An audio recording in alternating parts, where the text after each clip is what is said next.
I remember saying this out loud to this this person, this angel, this God, and he was like, "It's too late. Like this is we only show this video once, right? Like you're going to heaven now. This is it."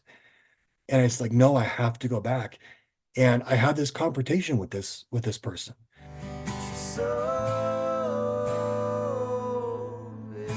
I want to welcome everybody to another episode of Soul Inspired. Today, I am with someone that I've just met, and his name is Kyle Beard. And from what I know, he's had a near-death experience. Today, we're going to dive into the near-death experience a little bit and just talk all things about it and see where things go. So first of all, thanks, Kyle, for being on the show today. Appreciate it. You're welcome. Thanks for having me, Joe.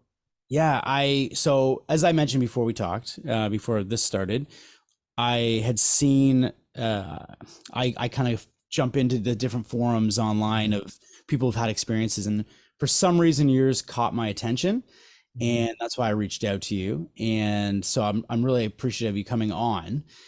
The first question I usually ask everybody that's had an experience like this at all is if you could first talk a little bit about, so if you think about where you are now in Mhm. your life, and then you think about when the experience happened and you think about the time before that, Mhm. what was your life leading up like before the experience happened? Like who was Kyle Beard? So I grew up in a Christian home, very conservative Christian home. And then as an adult, just through life, right? Life experiences. Like, you go through divorce, you start a business, you have different success and failures. And through that process, I really began to challenge and question my faith. I became an avid amateur behavioral economist and went way down the wormhole with a lot of authors. Daniel Kahneman, who's a Nobel Prize winning economist, um, comes to mind. He's a great Nassim Taleb, who wrote Black Swan, and who's a known behavioral economist and author and mathematician. And then I really began to think of the world in terms of science and really looked at my life and kind of questioned where um, how was God real, right? Um, and I remember, one night in particular, and this is I guess a teaser for the story of be careful what you wish for. But I remember one night saying out loud to someone, if God's real, I want to fight him, right? Because if God exists, then I want to have fist fight with God because there's been some things gone on in my life and you know um, that don't make sense, and I want a confrontation with them if it even exists. And so I would say that, um, but I don't want to paint myself as some angry person before the experience. I've always been a life of the party kind of guy. I owned a business um, uh, prior to my experience. Was very driven, too much so my family and friends and family would say, up early to the office, work through lunch, gym, home at 7, 8 o'clock, dinner, a couple of glasses of wine and crash and then do the whole thing again the next day. So I was 100 miles an hour in every direction, pretty intolerable of mistakes and pretty your typical sort of A-type personality, I guess. Right. Okay, perfect. So workaholic. Yeah, Okay. yeah. So I've been labeled that. So I can completely understand it.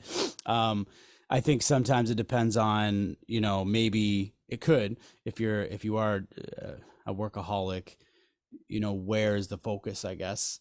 What kind of work are you doing? What's the, focus? And then if you get to a point where you're questioning, well, what's the purpose of things? You said like you want to fight, you mentioned you want to fight God.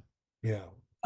That question I think comes up with a lot of people, especially if you go through the difficulties that life can hand you. Uh, Yeah. you start to say, if there was a God, why would this happen? Like, how could this happen? Or so I can understand how people go there. I grew up in a social work background. I dealt with people who were youth who were in trouble with the law and things like that. And a lot of them actually had the same kind of mindset at times. they got to a point where it doesn't sound like you got to that point, but they got to a point where they questioned so much that they started going down kind of the wrong path, right? Right. Instead of focusing on something that kept them busy, like it sounds like you did. Uh, Yeah. Same with me. Same with me. I turned to music. I don't know if you can see I'm a musician in the background. Yep. Yep. So I turned to music when times were tough. And so, okay. So typical, working a lot, busy, questioning life, questioning the purpose of things, but also going through some of your own challenges and difficulties in life. That's where you were Yeah. at. Okay. Right. Which is probably pretty common for most middle-aged men, right? Right. Right. I mean, these are not like unique life challenges I was facing. It's, you divorced, custody, things with kids and career things and pressures of a job and pressures of a second marriage. And it's just a lot to manage, right? For anyone. Right. 100%. And I think a lot of people out there listening could relate to that storyline. Yeah. Yeah. When it's happening to you, that's the only person it's happening to in life because Right. this is your experience, right? Right. So I completely understand that. So now before I dive into what happened to you, I was wondering if I could ask you what your influences were in your life growing up. Was there any type of spiritual, religious experiences, any or sorry, I should say influence, not experience, but Mhm. influence on you growing up?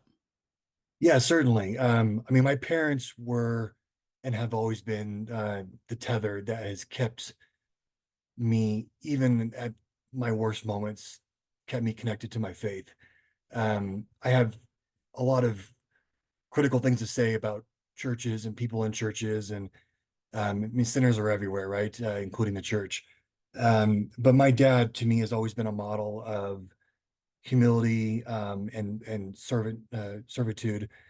He was the volunteer youth pastor, so he worked full time and was a full time youth pastor, volunteered at our church growing up.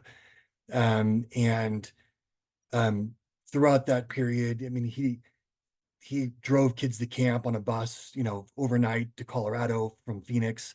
Can't imagine driving a bus full of 40 teenagers from Phoenix to Colorado for camp overnight.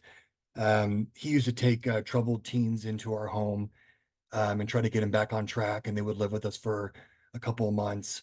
And so my dad is not the kind of Christian that walks around and talks a lot about it, right? Like, oh, can I pray for you and God bless you and all that sort of church talk that kind of annoys me.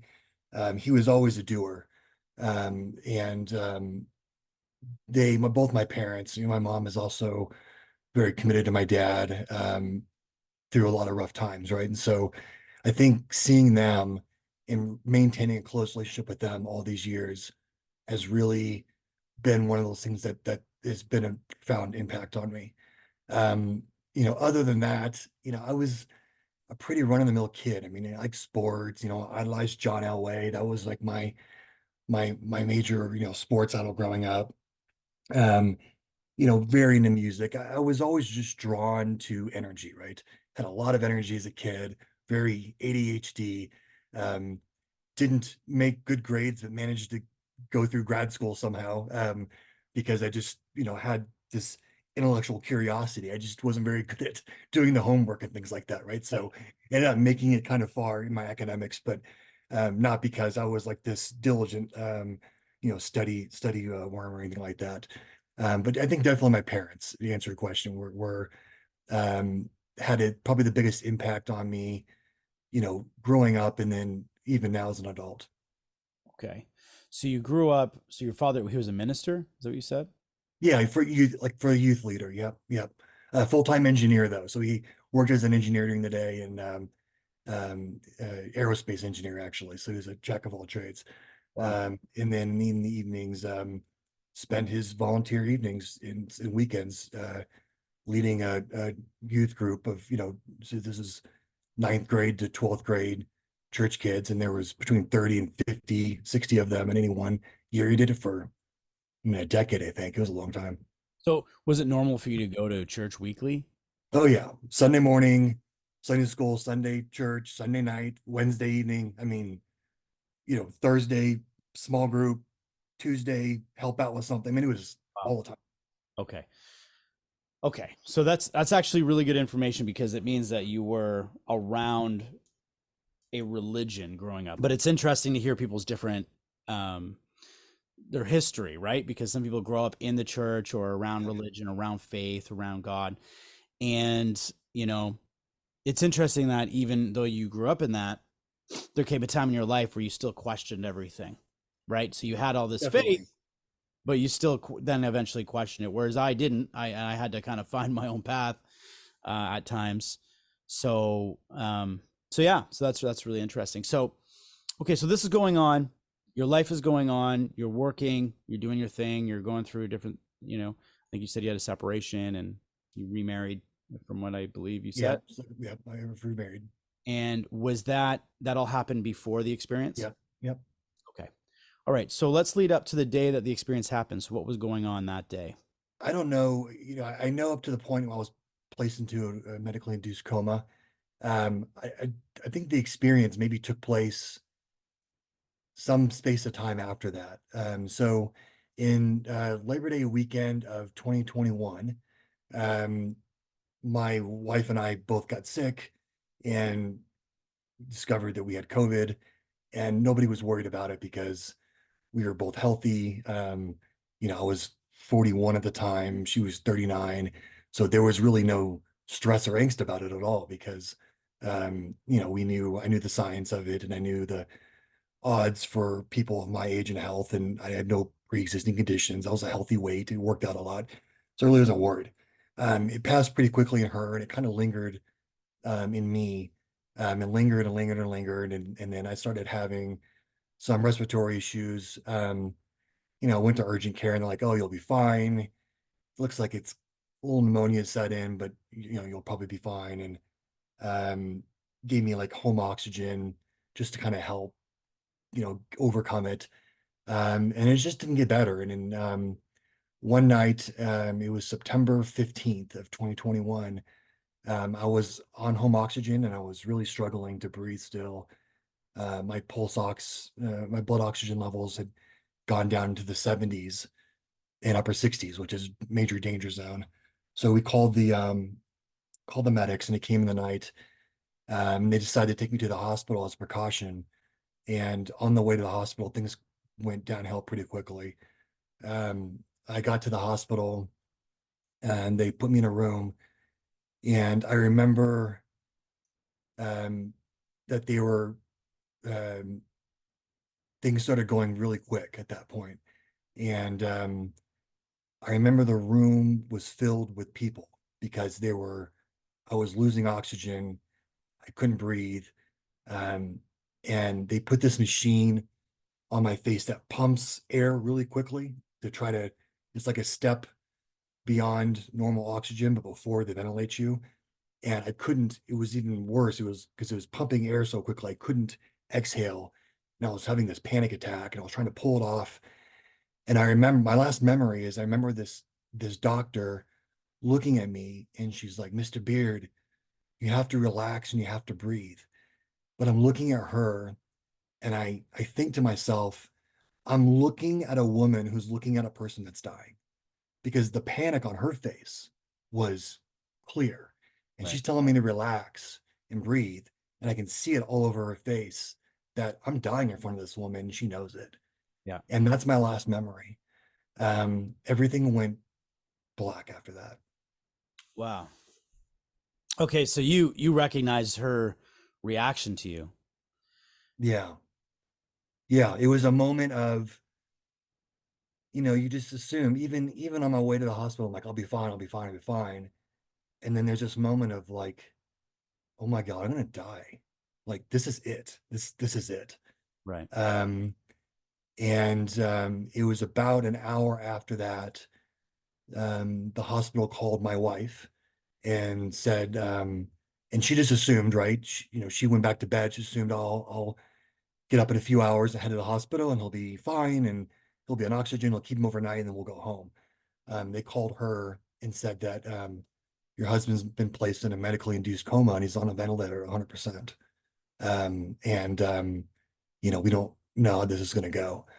Um, and so it shocked her, right? Shocked everyone. Everyone was totally caught flat-footed with this because it was just it just didn't make a lot of sense, right? For someone of my health and my age. who was seemingly okay 24, 48 hours ago, just a little bit sick, was now suddenly fighting for my life and in a coma. And was she far from the hospital? Was family and friends? No, it was 10 minutes. Oh, So, so she but was. but she couldn't actually see me for a couple of weeks because this is back when, when you had someone in that condition, she was positive for COVID still because she got it, right? And so she didn't have access to me for a couple of weeks, which was really, really tough for her. So Mm. there were some Zoom calls that they did when I was in a coma for a total of a little over 3 weeks. I say 3 to 4 because when you come out of a coma, it's not like the movies where you just wake up and you're like, oh, I'm awake, right? There's like this gray area, right? Like you come out for the first time, and then you are so drugged that like from the moment you first wake up till you really put it together, what's going on is like several days in between there, right? Right. So I was under for a total of like out for about 3 weeks.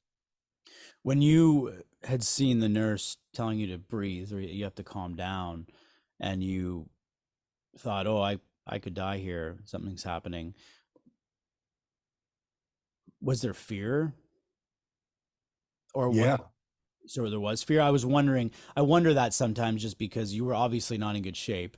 You were obviously in a space where you probably were getting pretty tired, I would assume, because your breathing was probably labored. yeah. You But don't, it's weird. You don't have the energy to be outwardly fearful, right? One thing I learned about the body, I've learned a lot of things about the body in this experience, but when you see these war movies and people are shot and like their guts all over and they're screaming out in pain, right, that's not very realistic because when you're in a lot of pain, when you're really in bad shape, you don't have the energy to yell, right, to exert that sort of force, right? So mentally, I was like, this is it, right? But I didn't have the energy to exert that or really dwell on that. I couldn't process that. It was like this just moment of like, this is it. I okay, can't believe this is it, right? right, And then it was nothing. okay. Did your life flash before you at that point, or no? So there was a place of nothingness for a while. It's hard to describe time when you're in a coma. Um, I don't know the my near-death experience. The experience I had ended as I came out of my coma. But I don't really know when it started because it's hard to understand time and space. I Mhm. remember the feeling of being outside my body and seeing myself in the emergency room and thinking that um, I had left, my soul had left my body, but it didn't go anywhere necessarily for a while. I kind of lingered, um, which is like in a weird in-between space, right? That I didn't really know existed until I had it. So to ask you about that, I'm always curious about that because I've talked to quite a few people, and I haven't found someone yet that I know that that experience happens, but for some reason, a lot of the people I've talked to who've passed, their experience happened pretty rapidly. They didn't wait Mm, around for a little bit at first. So I'm curious that you've said that because there's a lot of people that have done what you're saying. Um, this is really your own mm, hypothesis of what that moment is. right. You hear about people who speak about, as strange as it say, but to say ghosts, right? Yeah. Ghosts or spirits. When you're in that zone where you're out of your body, so you're all of a sudden you're there, you're getting fearful that it's the end, you go into this coma again. Time doesn't make sense to you, but at Mhm. some point you find yourself out of your body. Do you remember Yeah. the initial jumping out of the body, or do you just remember all of a sudden you're there? You're just kind of there. And you don't feel like a physical presence. Um, I've tried to understand the science of this too, Joe, because I'm very confused by all of it, right? Like when you have these experiences, you try to, me being a sort of a critical thinker, I'm like, what's the science behind this, right? Um, when you're on a ventilator and a breathing machine, and it's breathing for you 100%. Your body sort of is at that point reserved to not doing it itself.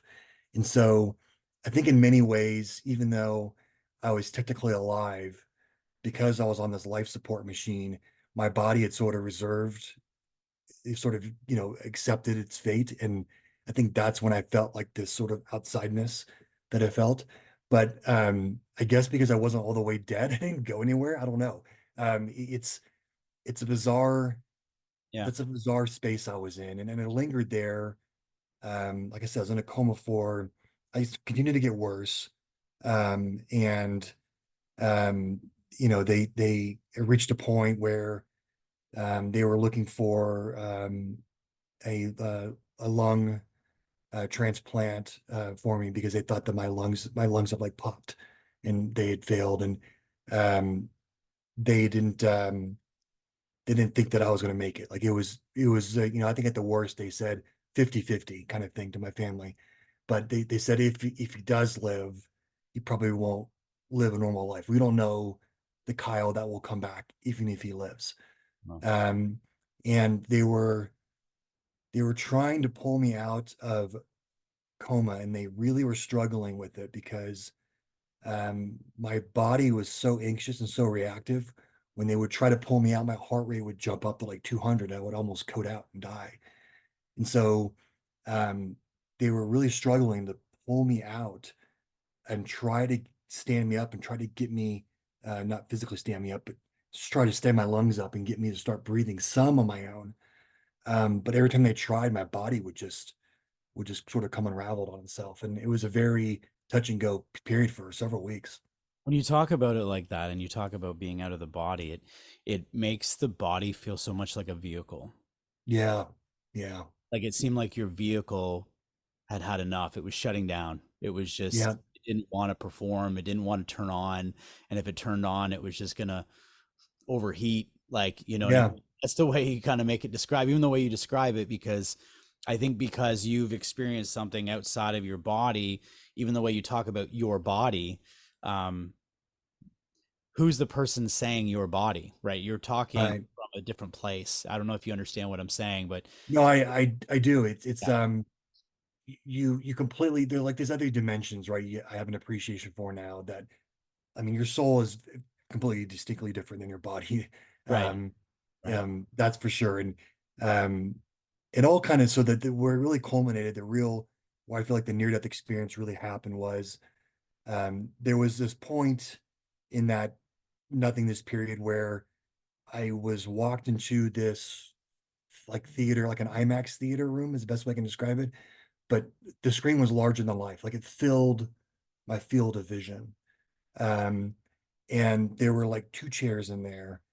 And I was, I don't know if someone told me, but I was of the understanding that you watch this video of your life and then you go to the afterlife. So I sort of finally accepted that, okay, now it's time. I've been in this sort of waiting room period, and now it's time for me to um, go to the afterlife. And I don't, he didn't introduce himself as God, but this heavenly being came in and sat next to me, and I was watching this. It was a video reel of my life, and it was going from like current backwards to my childhood. So like going the opposite direction. And it was memories of vacations with my children, um, game nights, date nights. None of it was like closing a deal or making money, or it was golfing with my buddies. Everything was like, all the memories were like peaceful and like this utopian experience. And I was able to feel the emotions of the people around me, how they felt towards me. And I got this overwhelming feeling that I had this responsibility to go back because I didn't ever put it in perspective about how much my kids loved me and needed me. Sorry, I'll get emotional about this part. And my wife. It was like this realization of like, I have a responsibility to go back because these people need me. And I remember saying this aloud to this this person, this angel, this God, and he was like, "It's too late. Like this is we only showed this video once, right? Like you're going to heaven now. This is it." And it's like, no, I have to go back. And I had this confrontation with this person. And earlier I alluded to like I want to fight God, right? And I'm there and I'm like, um, I have to go back. And he was like, okay, if you go back, um, you've got to focus more on your legacy. Like this video of what you're watching, this is your legacy, and the other stuff doesn't matter. And so if you go back, you have to change your focus. Um, and I said, okay.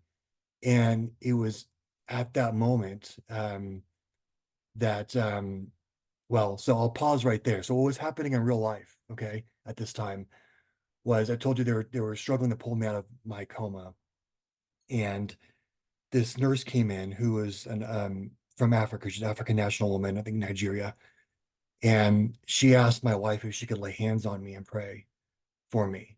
And my wife said, okay. And she put her hands on my forehead and she pleaded with God to release me, to let me come back. And that's the end of my near death experience. When I first opened my eyes and saw made eye contact with my wife, was the moment that woman finished the prayer on my forehead, um, which is pretty powerful, right? So there were things happening in the room that kind of coincided with my experience. And I remember opening my eyes and seeing my wife for the first time and her telling me that she loves me and she was tearing up because we were making eye contact finally. And it was a surreal moment. Wow, that's pretty interesting. And I've heard before in other NDEs that prayer works. Yeah, That prayer happens. That um, we're kind of living in a weird time where a lot of people have lost faith in religion. A lot of people have lost faith in different things, yeah, and yet somehow this and I wouldn't even consider myself a super religious person. That's what's interesting that I've just over the years I've read and seen so many experiences where someone will be in their experience, and the next thing you know, they've jumped over and they see a group of friends in another city praying, or hmm they and they're not there. They're not even there. They're yeah, in their hospital, and they're all of a sudden they're 6 hours away. Um, so, and it sounds like that's kind of what happened. There was yeah, uh, this moment where this was going on. I guess the science question is, and again, we talked about like trying to understand it scientifically, but obviously you were in some other different realm, and we can discuss that. right, You were experiencing something that's beyond here. I'm going to go through a couple questions because you said a lot there. One of the questions I had was when you had this life, I would call it the life review. That's what it sounds yeah, like. Screen yeah. life review. Did it feel when you were in that place? Did it feel, if you think back to your life, you think to your through your life, where you've had dreams? Did it feel like a Mhm. dream, or did it feel like something other than a dream? Significantly more than a dream. It was um, it was as real as any real life memory is. Is this moment? Um, at this moment, yes. You when you have dreams and you wake up from a dream, you usually can sort it out that it was a dream pretty quickly. Um, and this does not feel like a dream retrospectively. It feels like something that really happened to me. Wow. Um, yeah, very different than a dream. Okay, so it felt like existence, Yeah, yeah. because we're existing right now, and here you are in this coma. You all of a sudden you're out of your body. I didn't even hmm ask if you experienced anything in that room. Did you see people? Did you, did anything? Did you interact with anyone? I don't know if you did or not. We weird stuff. I mean, like this is a tangent, but like I would just go into other rooms, and like could like in a weird voyeuristic way would like sort of be in the bed and see what they were going through and see their family and I had this curiosity. It was strange. And Like, those people existed. They were actually in the hospital beds and I mean, rooms. I don't know. I presumably like, yeah, I Yeah, don't, I yeah. mean, I didn't follow up with them and find out like Right. yeah. But I mean, I was, in the rooms you have these whiteboards that have like the name, your name, and then like your nurse's name for that shift, and like the nurse tech's name for that shift, your contact info. It's like the Right. basic stuff of you, right? And I remember seeing the different names on the walls of these different places I was going, and like, oh, this is so and so, and their nurse name is whatever, and their spouse's name is whatever. It was a lot of it, a lot of it didn't make sense, right? Like there's sort of this brain scramble that's going on, I Mm. think, and that's part of the science of it is like when you're being kept alive by a machine, your brain's very confused about where it is and what's going on. Yeah, those are really fascinating moments when people can kind of move around before they go to this next plane or whatever. Yeah. There's a, I forget which story it was, but there was either a story of a woman who was clinically brain dead, or they did a brain surgery or something. I don't know what it was. I might be mixing my stories up, but whatever the case, she had jumped out of her body. She was in a hospital, and she had gone, 10, 15 floors higher in the hospital, and moved out of the hospital. And on the window, there was a pair of shoes sitting on this windowsill of the hospital. And I don't know, that was just something she recognized. That's odd. Why Yeah. her shoes sitting outside of the window? Anyway, she goes through this whole NDE experience, comes back. And when being questioned, because she immediately started asking the doctor about this, or the nurse, Hmm. she mentioned there's a pair of red shoes sitting outside. And the doctor, of course, was like, she's hallucinating. This is a Yeah. experience. Later on, the doctor, out of curiosity, checked, and there was a pair of Sure enough. shoes Yeah. sitting outside of, and that's just, to me, that blows my mind, because Yeah. it's it, like, what are we then? What exactly? Right. Because we're not even in that, but Right. you're not even in that body at the time. Right. You are moving around in different rooms, and probably those nurses you've seen on those lists were probably What are the real actual names? nurses Yeah. that were really there. You were probably laying with patients who were passing Yeah. or sick. And yeah, I can see why you didn't go around and start telling everybody, hey, Yeah. Yeah. I visited your room and I'm yeah, I not sure visited what your room and yeah. laid in your bed with you there while you were having a rough Yeah. time. Yeah, so I can It's a weird thing. I mean, Joe, prior to this experience, I thought all these stories, I thought these people were nuts, right? Like I'm very much, I was never like someone that was curious about this realm, because I just thought people had dreams and they just thought that they were real. You really can't explain it until you go through something like that. Um, yeah, it changed my perspective on on all that kind of stuff for sure. Can you see, looking back before I continue on with a few Yeah, things, can you see, do you understand or feel any reasoning? Because this would have been 2 years ago now, so yeah, this is pretty new. yeah, I've talked to NDEers who have kept a secret. They're in their now 60s and had an experience early 20s or something. They kept it yeah, secret because it was so personal to them. So it's really something for you to come out and talk about it.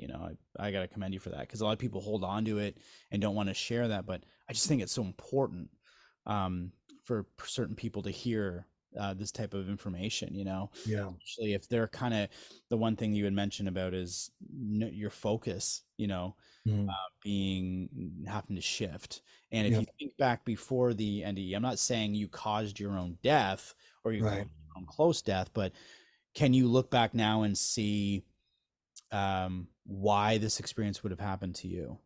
yeah. I do. I don't think that I think that I had gotten to a place where I tried to scientifically ration away spirituality.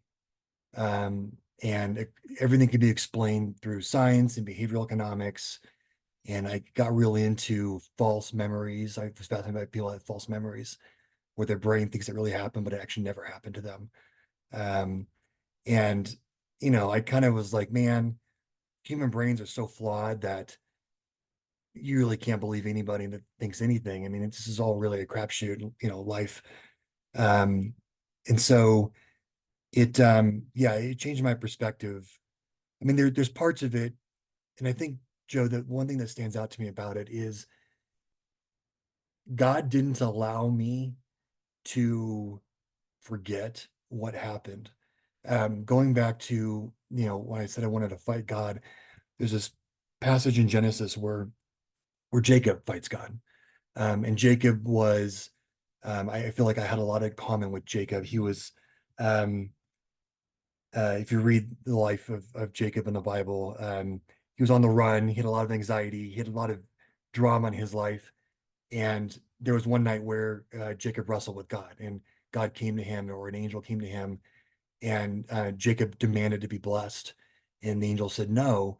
And so Jacob wrestled with God until he blessed him. But before he blessed him, God shrunk the his pelvis bone and gave Jacob a permanent limp.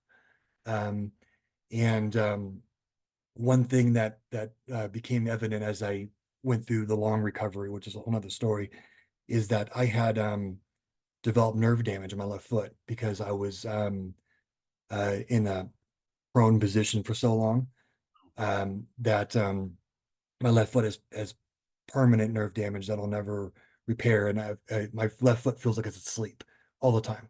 Oh, So just as Jacob had this limp, right, for the rest of his life to remind him of that moment he wrestled with God, I've got this numb left foot, and it's every single day when I walk, every step I take, there's that numb left foot, and it's a reminder to me of like that's the moment I wrestle with God, and he blessed me to come back, but he put that permanent mark on my foot so that I would never forget, and I would never question the validity of that, of the realness of that experience. I would never logic it away through science. I would always remember it was real because I can't, because my left foot's numb.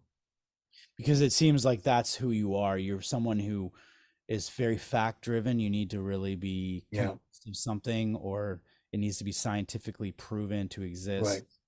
right. And I have many friends that way. And in all honesty, I think to a point, I have that. I'm that way.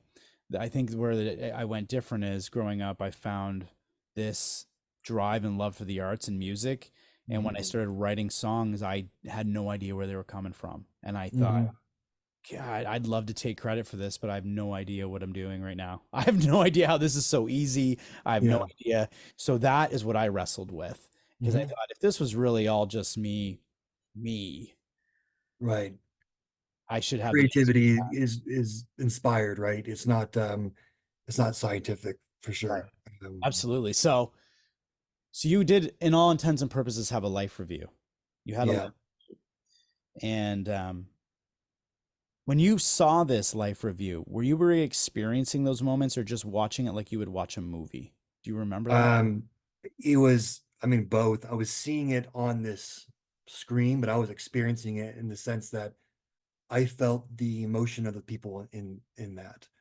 Um, like as a divorced dad, or as any dad, you're always critical of yourself, of being a good dad, right? And always, man, I'm not a good enough of a dad for my kids, and you're always struggling with it and second guessing your decisions. And you always know your kids love you, but I didn't have an appreciation for the dependency and emotional dependency that my children and my wife had on me. Like I was touched by um, how much love there was for me, and friends too. Like I became I'm not a touchy-feely person, but I hug all my guy friends now when I see them, and they hug back because it was such a shocking experience for everyone that was involved in my life. Um, because I really, there's guys that play golf with that we've never had a serious conversation about anything in our lives. We've known each other for 10 years, and everything is just jokes and sports and things like that. And then you come back from something like that, and you wrap your arms around that person, and they're like, man, I love you, man. Like you would have been missed. And I'm like, I love you too.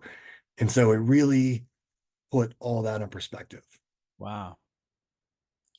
Wow, that's incredible. I mean, I'm relating to a lot of what you're saying. So, as a Yeah. um so okay, so you have this experience. Was that where it ended? How did it continue after the life review? Did you decide you're going to go back? You're Yeah, so I went back. That's when I first came out of a coma. And then again, there's this gray area where you're still dreaming. So from the first moment I opened my eyes, um, there was a moment 5, 6 days later where I had these visions after that because I kept slipping in and out, right? And I went to the future and it was really weird. Like, and these are like very much dreams, but I went to the future and I saw my life down the road. I saw what my kids were like. My kids looked like my kids' dogs. My 13-year-old daughter, in her 20s, supposedly was running a smoothie chain of smoothie shops, like really random stuff, right? Like I saw very detailed into the future. wow. And I remember um, realizing one day, one morning, they had Good Morning America was just on the TV, and they were talking about um, Joe Biden. I'm like, how is Joe Biden still the president? It's like 2060 something, right? And then I'm like, no, it's 2021. I was kind of back to the current time. And it was the first moment I really understood that, um, it was literally that moment. It was like a random Tuesday morning, Good Morning America's on. It was October. And I finally pieced it together that I had been in a coma and a month had passed. Um, and that's when it was very startling. I was like, oh wow, like I think I've sort of at that moment became self-aware of my being back in Earth as a existing human being. Do you think because this is something that's actually quite fresh that you haven't completely unwrapped some of what happened? Yeah, there's little things that happen sometimes um, that'll like trigger a memory. Um, and of like random stuff, right? Um, in other ways, I think I unwrapped some of it right away because I remember I couldn't speak for several weeks after I came out of a coma because I had a tracheostomy. So they punched a hole in my neck and put the tubes down that way. That's why my voice is this way now. It sounded completely different prior to, Oh, really? um, yeah, I had a completely different voice. In fact, Wow. it's remarkable. It's just strong now because it was much weaker early on. But so when I was in the hospital for several 4 or 5 weeks, even after I came out of a coma. Um, but I couldn't communicate. I could write things down. So I was trying to write down things to people. I remember one of the first things I wrote down for my parents was that I was committed to healing my body. And I was trying to tell them, trying to communicate to people that I had this experience Mm. and that I was like really motivated to get out of this hospital bed. Because, like I said earlier, even though that I was awake, I was still in bad shape. Like they almost lost me again. Even once I was out of a coma, a couple weeks later, I got a secondary infection. So there was still a long battle ahead of me. Um, so family and friends still had a lot of angst and anxiety, but I didn't, Joe, because Right. like I was like, I didn't come back for like a week to die again. Like, Right. You knew that I you had already knew. made that decision when you were over Yeah, there. I'm going yeah, back. I knew. These were these secondary infections and these others. They were speed bumps to me. Like I never, I was never like, oh, this is going to end. I was like, this is fine. But I really couldn't share that with anybody because I couldn't talk. Right, So of course. it was a weird time. Wow. So, okay. So, yeah, and the reason I asked you if it comes back in memories is sometimes I find people have had it from 20 years past. They've kind of put the whole thing together more by that time. I think we're on a timeline here, right? Yeah, I mean, you said time is different over there, but here you are now back in time, and you're trying to piece together the experience you had. And I would also assume, I bet you, I shouldn't assume, but I'm going to take a guess that there are things that you may not even uh, have been allowed to remember. I mean, I think right. there's probably things that we can remember that are going to help benefit our life, Hmm. especially if you're coming back here. And then there's likely things that you can't even. I mean, there's some people who've had experiences where when they came out of their experience, they grab a piece of paper and they go to write what happened and they can't. It's like There's no words. words don't make sense, Yeah, because we only know what's capable of the human brain, that's or right. whatever, what we're capable of saying here. So there's Mhm. likely things you may never know until we go back there. For sure. And then there's other things that may come to you more that make sense. It's just the way that you described how everything happened. It was almost like there Mhm. was fog in between different moments. Yeah, there So was. I'm There it's curious to you'll spaces of time. Yeah, yeah, yeah, there's yeah. lost time in there where it's interesting. I wonder what happened at different moments, but still an remarkable experience nonetheless, because you got to see something outside of your own. Even though you were raised in a religious background, you had questions of faith, which, not to put words in other people's mouths, but I think most people in this world go through those moments in time. Like everyone's Yeah. questioning things. Even people who are very strongly close to their religion have Hmm. moments of, something tragic happens and they just turn it all off. Yeah. Has it changed your perspective of who we ultimately are? Like, did you ever have a moment in your life before the experience that you thought we were just dust? And has that changed? Um, yeah, it has. Like I mean, I know I have a strong conviction as much as I believe in the air I breathe and gravity that our spirits live on after our physical bodies die. Um, that's a strong conviction I hold now. Um, I've gone into the science about it a little, trying to understand. But what's weird to me is when I go into the science, science really doesn't understand much of this either, right? Which kind of it's not like they're like, oh yeah, well your brain does this when you're in a coma, and that's why that happened, and it's all really explainable. Like science really can't explain a lot of things about it. Um, it definitely changed my perspective. I would love to say that I'm a completely different person, right? Now than I was. We are who we are. I still have times where I'm probably, intolerant at work or where I get wrapped up in things. And I mean, my DNA is my DNA, right? But there are definitely parts of my life that are permanently changed. Like, I joke with my friends a lot. I'm really competitive, so I had a really hot temper on the golf course, always have. Break clubs, swearing, throwing things. And I never get upset anymore when I play golf because um, it's such a privilege to me to be able to play now. I remember being told, even once I was in inpatient rehab that, I may not walk again because so much damage had occurred to my body. And so being out and playing golf with my friends, I'm like, there's nothing to be mad about, you know? And so things like that are definitely different. I would say my employees would be the first to tell you that I am not the same boss I was prior. Um, I am like, oh, you have vacation, use it all because you don't get that time back, right? That was not something that Kyle would have said prior to for that experience. I have an appreciation for what matters and what doesn't matter. I think that's definitely changed to me. Wow. Interesting. You mentioned one thing about the science not being able to explain things away. I always look at, because I have so many friends who are skeptical over these things and they think, Joe, what are you doing running these podcasts? Like what's going on? What's this about, right? And but I love the discussions. I love having both sides. I love the two sides, because it's not that I'm trying to convince anybody of anything. It's hearing the different perspectives. And the one thing that comes up a lot is this DMT release that happens Hmm. Hmm. at the I time read of about it. death.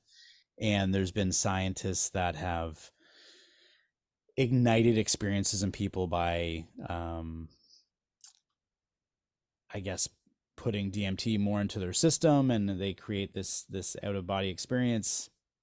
And that was the thing that would always make me question, well, maybe it is just this splash of DMT coming through the brain and it's giving Right. us this euphoric experience before we ultimately cease to exist. Um, but I've talked to a number of people now where I'm starting to see it a little bit different, and this is just my own perspective, where I feel like there's been a few people kind of relate life like we're in a vibrational state of a radio station. So when you're Hmm. here, we're on this FM dial, FM Right. 86.2 or something. And then when you die, you've left that station. That station is no longer like you're not dialed in. You've dialed into a different station. That's our other side. And I sometimes wonder if the DMT, for whatever reason, um, moves us away from this dial. I don't really understand it. And I get it's, I'm only saying it because I'm questioning things just like you have. I haven't had Yeah. a near death experience. I've had spiritual experiences that I can't explain entirely through science. But um, what is your thoughts on DMT? Yeah, so Joe, I've come to the conclusion that both can be true, right? That um that there could be this medical explanation for why you have this life review and why people have so many similar experiences, right? And that doesn't mean the experience wasn't real. Um, there are our bodies are probably designed to do that for a reason, right?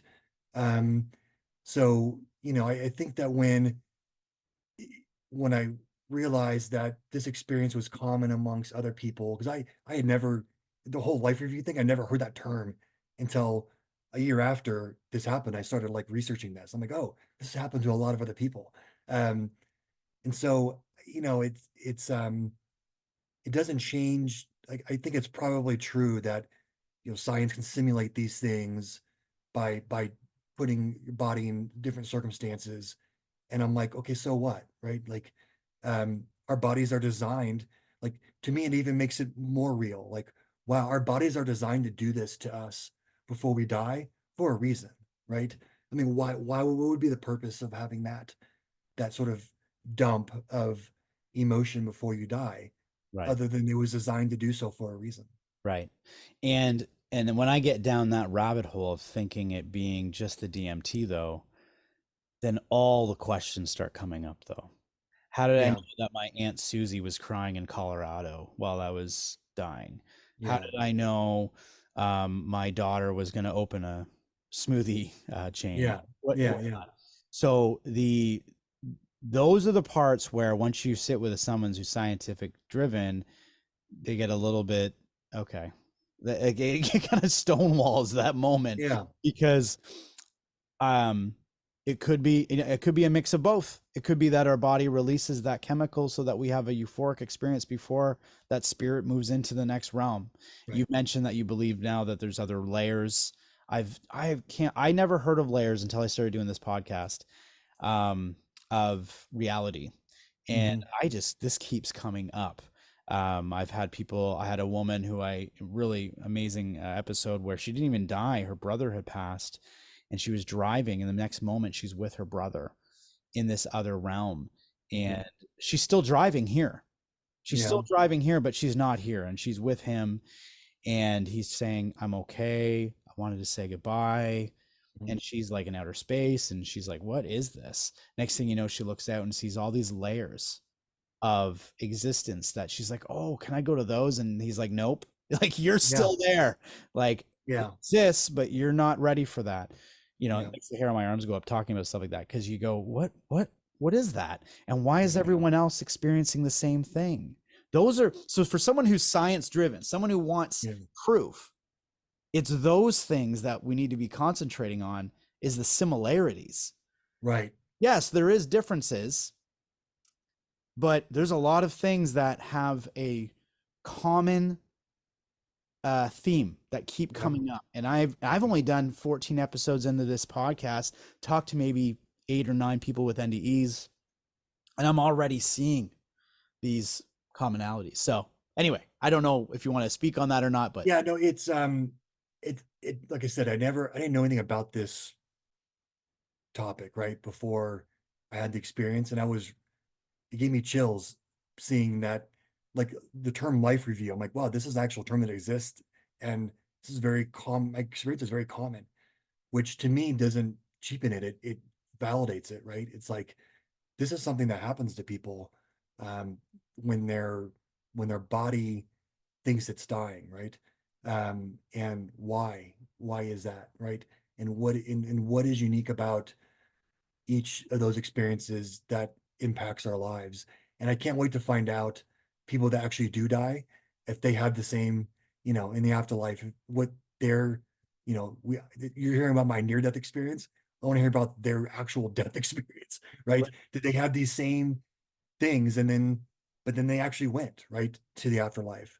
Right. Um, it's very interesting to me. And then what's interesting about the science too, Joe, is that um, science community might and people who are critics might push back on a lot of this stuff, but I can tell you, doctors and hospitals, like they were not surprised by any of these things when I told them, Mm. because they see this stuff every day, right? Right. And it was amazing to me how accepting they were, and they weren't doing it like patronistically, like, okay, Kyle, yeah, I'm sure that was a. They were like, oh yeah, like we see this stuff. People go through what you go through, and they have these experiences, and we hear about them all the time. Right. Um, the medical community is actually quite accepting of this mysterious um, dimension and healing that occurs in bodies that they can't always explain. Right. Which is great. And I think for a long time, up until the Dr. Raymond Moody put out that book back in, I think it was 70s or 80s, from it's always that one that's coined. It's um I think up until that point, it was something you just didn't talk about. It Yeah, because there is some things that come along. stigma. Yeah, there's a Yeah, stigma that comes along with this stuff because we are here doing life. So yeah, speak about something that's outside of that. Not only are you questioning people's belief systems, right? You're making people have to think differently. It can seem a little bit out there, and I mean, 100 years ago, we wouldn't have been able to have this conversation without being in the right white room, you know. right. Yeah, yeah, And that shows you how quickly we're advancing, how quickly. Like, I mean, some might be like, "Well, it's 100 years." That's only 100 years. yeah. Like, Which is nothing in time. it's Yeah. another 2 or 300 years from now. Like, so there's a lot to really unpack with that. But just a few last questions for you. I'm assuming it has changed your life. The NDE experience, Mhm. it's changed your life. You've mentioned that it's changed the way you felt. If you were to come up with just a reasoning, as if I were just to ask you simply why we're here, what would come to you first? What is the reason we're here? I can't explain why collectively we're here. I can explain why I'm here because I was told why I'm here, right? And that's the best way I guess I can describe it. Um, and I know the reason I'm here is to reflect Christ's love, grace, and compassion for people, to love people. Um, kindness is such a lost thing, right? Especially in our society right now, where things are so divisive. And Joe, I get caught up in it too. Like I love political science and I love politics and I've got opinions on things. And so it's easy for me to get caught up in riled up in things too. But um, man, like the life of Jesus was about showing love and kindness. And my purpose in life and what God told me to my face was was my job when I come back is to love and show kindness. My legacy when I die is how many lives did I touch? How many positive impacts did what's my butterfly effect, right? How are people's lives changed for the better because I intervened somewhere along their life and made an impact on them. That's why I'm here. Wow, I appreciate that. You mentioned before I asked the last question is when you say the way you speak, and a lot of we're speaking the English language, we're speaking the words that come to us when we say something. But when you say God told you Hmm. to your face, Yeah. in what way is that something you want to speak about, or was Yeah, this like in the same way you and I are talking. I mean, um, we had an argument. Like this was not this was very much like we didn't throw fists, right? But right? I was I get riled up in real life and in my near-death experience I was riled up. I was like, I have to go back. I have to go back. I felt this overwhelming responsibility. And and he was pushing back, saying, no, like this is it. I'm like, no, I have to go back. Um, And I think that made an impact on me because um you know, you can't I can't describe how real it was. It was very real. And I think that people have accepted my story, friends and family have accepted my story, um, because they know I was not this person that would have these sort of experiences. Like we all know people that like they see ghosts when they're children, and then they have these.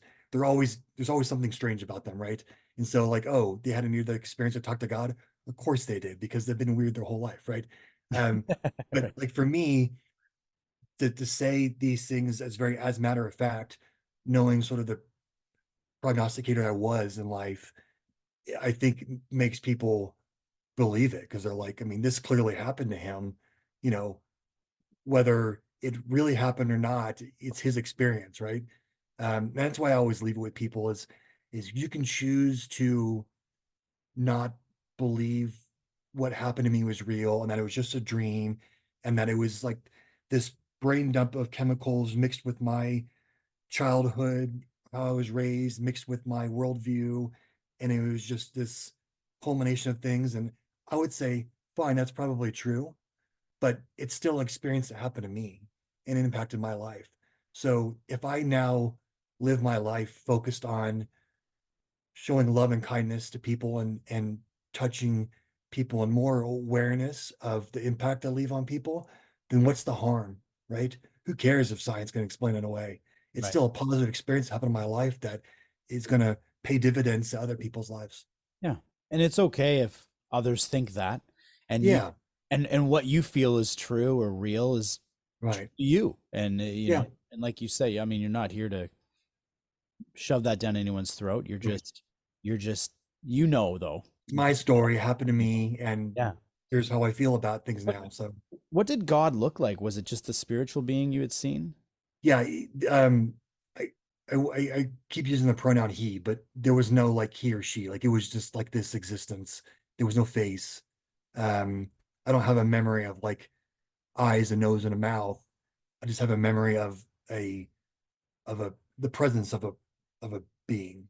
Like I would know I was speaking to a being, but I can't put a face on it. Okay. Yeah, that's what's interesting. And Yeah, again, that's you trying to explain it in this right. Yeah, there's no. Yeah, this how do you? realm. They're like, well, if it wasn't a face, how do you know it was a being? I'm like, well, because I was there, right? But I can't explain it. This is kind of new for you to share this experience. You haven't done anything like usually you know, at the end of an episode, I tell people, you know, where can you find more information about you? Or some people have written books or anything like that. Is this something that you've looked to do, or are you just at this point just kind of wanting to get a little bit of your, you know, message out, and that's about as far as it goes, kind of thing at this point? So yeah, I do intend on writing a book. And what's funny is I was working on one prior to this happening, and I kept putting the pencil down because I really couldn't connect the dots on it. And I was trying to write about um, rationalizing behavioral economics with God, and with Jesus, and why does why do we believe capitalism works when capitalism is rooted in the individual selfish pursuits of, the selfish pursuits of an individual benefit the greater is the basis of capitalism. But like that's the opposite of Jesus, right? Jesus was not like, oh, do what pleases you and it'll benefit other people. That's Jesus said, do the opposite of that, right?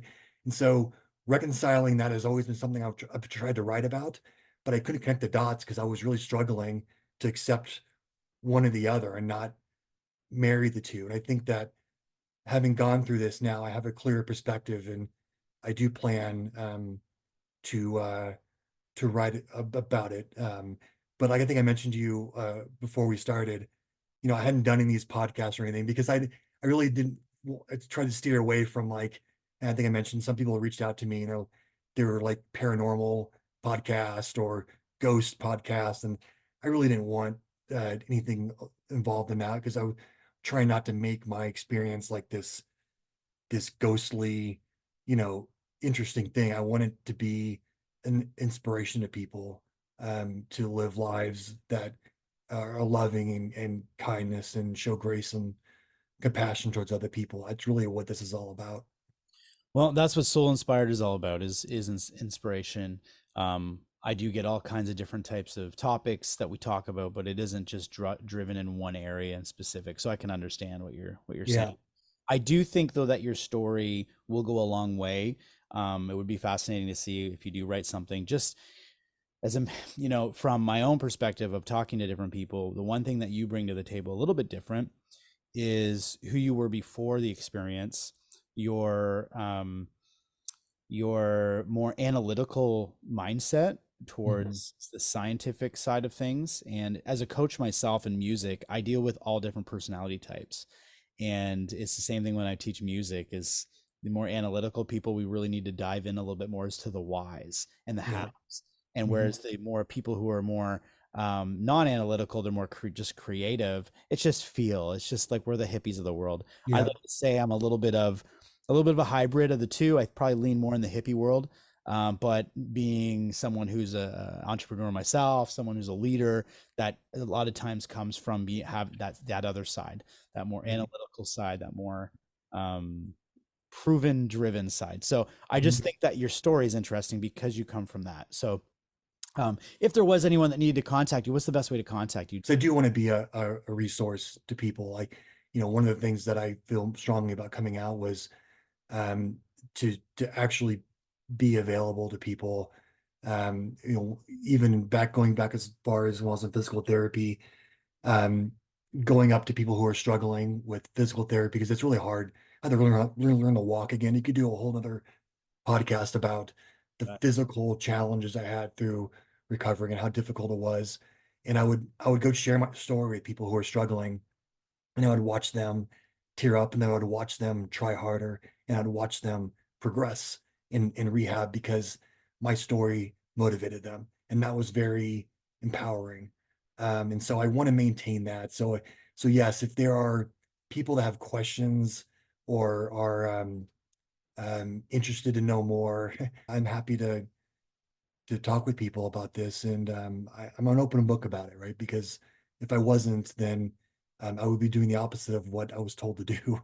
Right. It's a condition to me coming back. So I feel very strongly about that. Perfect. Well, if there's any other ways to connect, I can always put those in the footnotes too. People can kind of look in the description and see, and they'll be able to connect with you. Any final words for anyone? Anything you'd like to say before we conclude the episode? Any final words for people? And if they're in a place of looking to be inspired in any way, or life's purpose or anything like that, anything you'd like to say? I mean, I think I would just generally say that if people out there that feel like they're losing hope, right? There's a moment my daughter reminds me of that I'm embarrassed about in some ways, but it really left an impact on her, and in turn, it left an impact on me about changing my way of thinking. Is I showed her a picture of a person that they had found a survival at Auschwitz, and they were bone skinny, and they were on the verge of death, and they looked awful. Like it's a horrific picture. And I showed it to my daughter. And I said, where was God for these people? Right. And and she's a Christian, a strong Christian, and my daughters are amazing. I could go on about them forever, how much they've matured and grown. And my oldest daughter now is a junior at Auburn University. Um, but she remembers that moment when I showed her that picture and said, where was God for these people? And I guess looking back now, I would say that, um, if you're someone that is feeling like, where's God for me? You know, I've got this going on in my life and there are no answers.